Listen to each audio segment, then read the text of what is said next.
What's up, guys? It's Frenchie Powell with Permaculture Northeast, giving a quick update video for everyone who's been following our Ruth Stout Bed garden. It is now at the end of summer, and let's see what it looks like. So in here is kind of, as soon as we enter, we still have our mulch path. It's doing really well. It's starting to turn dark. Get some good soil under there. We've got a hay bed that we just recently re-hayed over along this side as the entrance. On this side, we don't have it hayed yet. We have some asparagus growing up here. It's actually still setting up new spears. We're trying some hardy kiwi.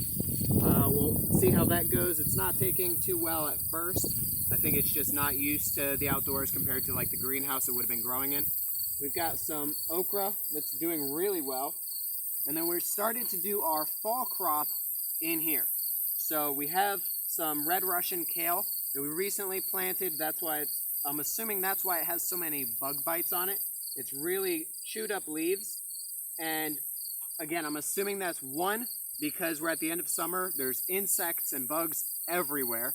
And then two, these came from, a store, and so they were grown up kind of in a pest-free environment, pumped full of all sorts of fertilizers. And so when it comes into the real world, it doesn't have the immune system that it needs to kind of protect against the insects and everything. So you'll see a few fall crops that we're looking to grow. Red Russian kale, hoping for winter. As we continue through the the Ruth Stout Bed, this started coming up. I don't know what it is yet, but I'm gonna let it grow, see what it turns into, and at best or at worst, I just end up cutting it down and using it as more mulch. As we keep going along, we've got some squash, some broccoli that again has been bitten and eaten at. Once the weather gets cooler, I'm hoping that it'll really start taking off and doing better. We've got some yellow beans, bush beans that we're saving for seeds. A sweet potato vine that's actually doing pretty well. Another plant that I haven't identified yet that I'm going to let grow, see how it's doing. And then from here, we've got a few things. Potatoes that came back that we never got all of them, so some volunteers came back. Some red or purple cabbage, another broccoli plant, and then another red Russian kale there at the end. Back over here, we've got some baby first year asparagus.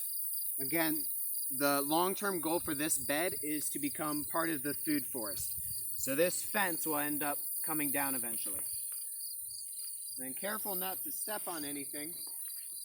We kind of get to the last growing area. Otherwise, we've got some Swiss chard and some more cabbage back there.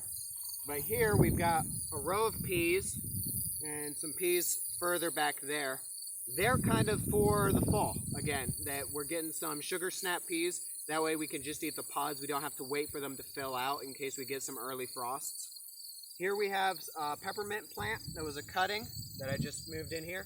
A grapevine that'll hopefully end up attaching to the pear tree as we go on. And then finally, we've got this massive hot pepper bush. I bought 3 Carolina Reaper pepper plants at the beginning of this year. One I put at a fallen stump area. Hasn't really done well. I think the decaying stump really took a lot of the nitrogen out of the soil. One we put in the garden, and it still is recovering from being rototilled previous years, and so the soil quality really isn't there yet, and so that one didn't do as well. It's still producing, but this one is doing by far the best.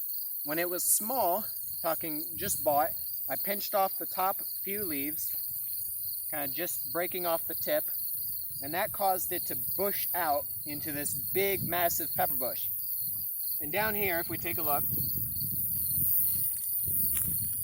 we can start to see the Carolina Reapers. We've harvested 3 of them already, starting to get some color, but there's just loads of peppers on this thing.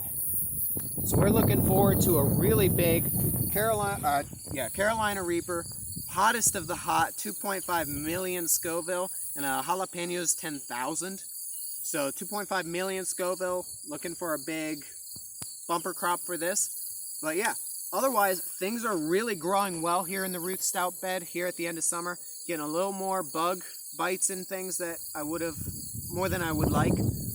But yeah, things are growing well. We're continuing, if we look over to the food forest, we are continuing to, we got our pear tree, some sunchoke back there.